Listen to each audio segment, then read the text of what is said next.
మన ప్రభువును రక్షకుడైన యేసుక్రీస్తు పరిశుద్ధ నామమున వందనాలు. ప్రియదేవుని సంగమ ప్రియదేవుని బిడ్డలారా, మన ఉదయకాల సమయం దేవుని వాక్యం ధ్యానించడానికి ముందుగా ప్రార్థన చేసుకుందాం. ప్రార్థన.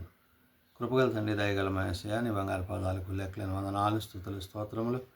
గతించిన రాత్రి అంతా నీ రేఖల చోటును కాచి కాపాడి సంరక్షించిన దేవ, మన ఉదయకాల సమయం సజీవ లెక్కన చేరి ప్రార్థించుండగా వాక్యమైన దేవుడు వాక్యంలో మాతో మాట్లాడి మీరే మహిమ ఘనత ప్రభావాలు పొందమని యేసునామమున నడుచున్నాం తండ్రి.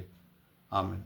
ప్రియదేవుని సంగమ ప్రియదేవుని బిడ్డల నిడదముకు ఏర్పాటు చేయండి. దేని వాక్య భాగము ఆది కాండము 8వ అధ్యాయము 10 నుంచి 14 వచనాలు ధ్యానం చేసుకున్నాము. ఆది కాండము 8వ అధ్యాయము 10 నుంచి 14 వచనములు ఈ విధంగా రాయబడింది. అతడు మరి 7 దినములు తాలి మరలా ఆ నల్ల పావురమును వాడలో నుండి వెలుపలికి విడిచెను. సాయంకాలమున అది అతని వద్దకు వచ్చినప్పుడు పుంచబడిన ఒలీవ చెట్టు ఆకు దాని నోట నుండెను గనుక నీళ్లు భూమి మీద నుండి తగ్గిపోయినని నోవాహునకు తెలిసెను.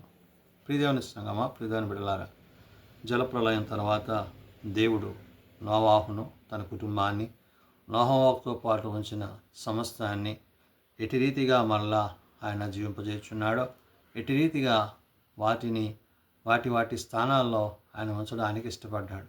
కాబట్టి ఇక్కడ ఏదైతే దేవుడు ఆ జలప్రలయం తర్వాత మరి ఆ యొక్క భయంకరమైన విపత్తు నుంచి వారిని కాపాడి సంరక్షించిన దేవుడు మరలా నోవాహు తన ఓడ నుండి ఆ యొక్క పావురాన్ని మరలా పంపించడం జరిగింది.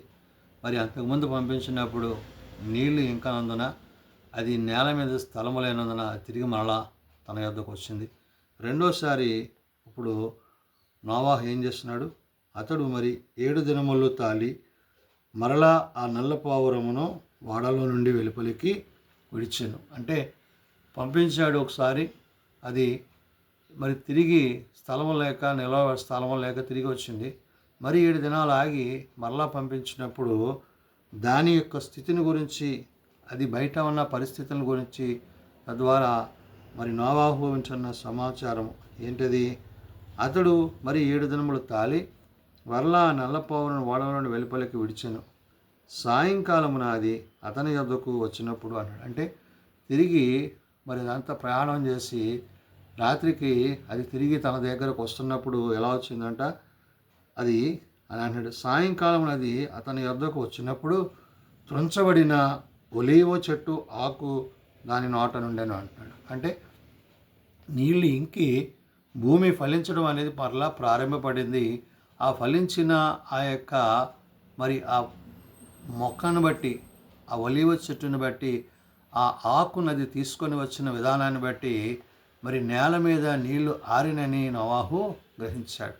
కాబట్టి ఇక్కడ తాను చెప్తున్న మాట, సాయంకాలమున అది అతని వద్దకు వచ్చినప్పుడు త్రుంచబడిన ఒలీవ చెట్టు ఆకు దాని నోట నుండెను గనుక నీళ్లు భూమి మీద నుండి తగ్గిపోయినని నోవాహునకు తెలిసెను అంటున్నాడు. ఈ విధంగా మరి నోవాహు మరి దానిని పంపించడము, అది ఈ విధంగా మరి త్రుంచబడిన ఒలీవ ఆకును తీసుకురావడంతో తాను మరి జలప్రలయంలో మరి ఇంకా ఉన్న యొక్క నీటి సాంద్రతను తగ్గించడం జరిగిందనే విషయాన్ని తాను గమనించి అతడింకా మరి 7 దినములు తాలి ఆ పావురమును వెలుపలికి విడిచెను. అది తిరిగి వచ్చిన తర్వాత మళ్ళా 7 దినాలు ఆగాక మళ్ళీ 7 దినాల తర్వాత దాన్ని విడిచాడంట. విడిచినప్పుడు ఆ తరువాత అది అతని యొద్దకు తిరిగి రాలేదు. అంటే అది నివసించడానికి, జీవించడానికి అనుకూలమైన పరిస్థితి బయట వాతావరణం ఉన్నదనే విషయాన్ని అది గమనించి తన యొద్దకు తిరిగి రాలేదు. అంటే దీన్ని బట్టి నోవాహు ఏం అర్థం చేసుకున్నాడు అంటే, దేవుడు కలుగజేసిన ఈ యొక్క సమస్తమైన విపత్తు నుంచి విడిపించి మరలా తన బిడ్డల ఎడల ప్రేమ చూపించి ఆయన సమస్తాన్ని నిమ్మలింపజేశాడనే విషయాన్ని నోవాహు గమనించాడు. అందుకనే అతడు ఇంకా మరి 7 దినములు తాలిన తర్వాత ఆ పావురమును వెలుపలికి విడిచెను. ఆ తరువాత అది అతని యొద్దకు తిరిగి రాలేదు. ప్రియదేవుని బిడ్డలారా, నిజమే, దేవుని యొక్క పనులు, దేవుని యొక్క కార్యాలు, దేవుని యొక్క ఉద్దేశాలు, దేవుని యొక్క ఆలోచనలు జల ప్రళయం ముందు వాటన్నిటినీ అతని యొద్దకు నడిపించిన దేవుడు నేడు అతని యొద్దకు మరలా దేవుడు తన యొద్దకు వాటిని నడిపిస్తున్నాడు. అందుకనే మరియు 601వ సంవత్సరము మొదటి నెల తొలి దినమున నీళ్లు భూమి నుండి ఇంకిపోయెను. నోవాహు ఓడ కప్పు తీసి చూచినప్పుడు నేల ఆరి ఉండెను. మరి ఈ దినాన్న అంటే తాను ఏదైతే తాను దేవుని యందు విశ్వాసము కలిగి, దేవుని యందు నమ్మిక కలిగి, దేవుడు తనకు అప్పచెప్పిన బాధ్యత అంతా నిర్వర్తించాడో, ఆ నిర్వర్తించిన తాను ఆ పంపబడిన పావురం తిరిగి రాపోవడంతో మరి తాను నివసించుటకు దేవుడు అవకాశం ఇచ్చాడని నమ్మి నోవాహు ఏం చేశాడంట, మరియు 600 అంటున్నాడు. అంటే 601వ సంవత్సరంలో మొదటి నెలలో తొలి దినాన్న నీళ్లు భూమి మీద నుండి ఇంకిపోయాను అంటున్నాడు. అక్కడ ఉన్న ఆ యొక్క సమస్తమైన నీటిని కూడా దేవుడు మరి వాటి స్థానాల నుంచి అంటున్నాడు, నోవాహు ఓడకప్పు తీసి చూచినప్పుడు నేల ఆరి ఉండేది అంటున్నాడు. ఎప్పుడైతే నోవాహు ఆ పైకప్పు తీసి చూచినప్పుడు ఆ నేలంతా కూడా ఆరి చక్కగా వారికి కనబడింది. అందుకని అంటాడు, 2వ నెల 27వ దినమున, అంటే ఆ తరువాత నెలలో ఆయన ఏమన్నాడు, 2వ నెల 27వ దినమున భూమి ఎండి ఉండెను అంటున్నాడు. అంటే సమస్తాన్ని కలుగజేసిన దేవుడు అందులో కలిగిన పరిస్థితులను బట్టి, మానవాళి యొక్క ప్రతి విధమైన పాపమును బట్టి, దోషమును బట్టి ఆనాడు ఈ సమస్తమైనవి కూడా మరి పూర్తిగా నాశనం చేయబడ్డవి. మరి నోవాహును తన భార్య బిడ్డలు మరి తనతో పాటు మరి దేవుడు కలుగజేసిన సృష్టిలో ఉన్న సమస్తమైన వాటిని ఆ ఓడనందు నివసింపజేసి నేడు వాటిని మళ్ళా విడిపింపజేస్తున్నాడు.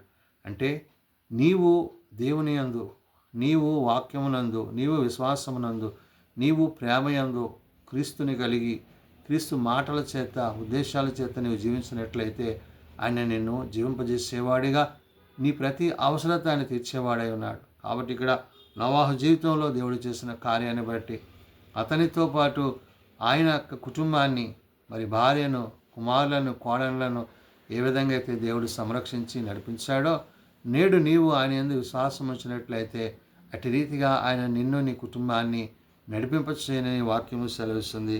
కాబట్టి ఆ ఆరిన నేలను మరి దేవుడు వాటి క్రమం చొప్పున వాటిని నడిపించడం జరిగింది. కాబట్టి దేవుడు త్వరగా మన పట్ల చూపే ప్రేమ ఏదైతే ఉందో ఆ ప్రేమకు తగినట్లుగా మనం జీవించినట్లయితే తప్పక మనము ఆయన యందును, ఆయన మన యందును ఆ యొక్క నిత్య మహిమలో ఆయనతో పాటు మనము జీవించేవారమై ఉంటాము. కాబట్టి ఏదైతే నోవాహు అతనితో కూడా ఉన్న వాటినన్నిటిని దేవుడు కాపాడి సంరక్షించాడో, మనము ఆయనతో ఉంటే ఆయన మనల్ని కాపాడి సంరక్షించి మన చుట్టూ ఆయన తన కృపనుంచినని ఉదయకాల సమయమైన పరిశుద్ధాత్మ దేవుడు వాక్యం ద్వారా తెలియజేసిన మాటలు. ప్రార్థన చేసుకుందాం.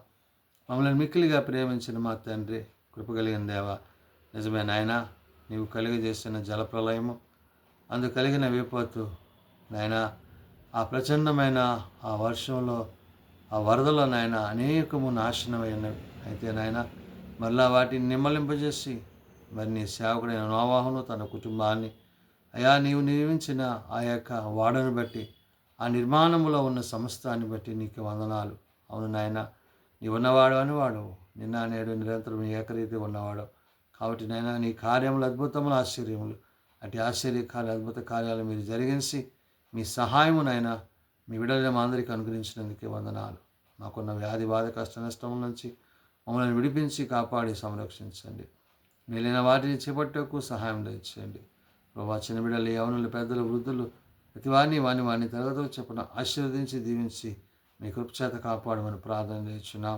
ప్రత్యేకించినైనా ఎవరైతే ఇంకా బలహీన స్థితిలో ఉన్నారో వారిని ముట్టి లేవనెత్తండి. వారికి ఉన్న బలహీనత నుంచి విడుదల చేయండి. నేను ఎరుగక తెలియక తమ హృదయాలు కఠినపరుచుకుంటున్న వారికి మారు మనసు పాపక్షమాపణ దయచేయమని, దినదీవులతో నింపమని యేసునతో ప్రార్థించి పెట్టుకుంటున్నాం తండ్రి. ఆమేన్.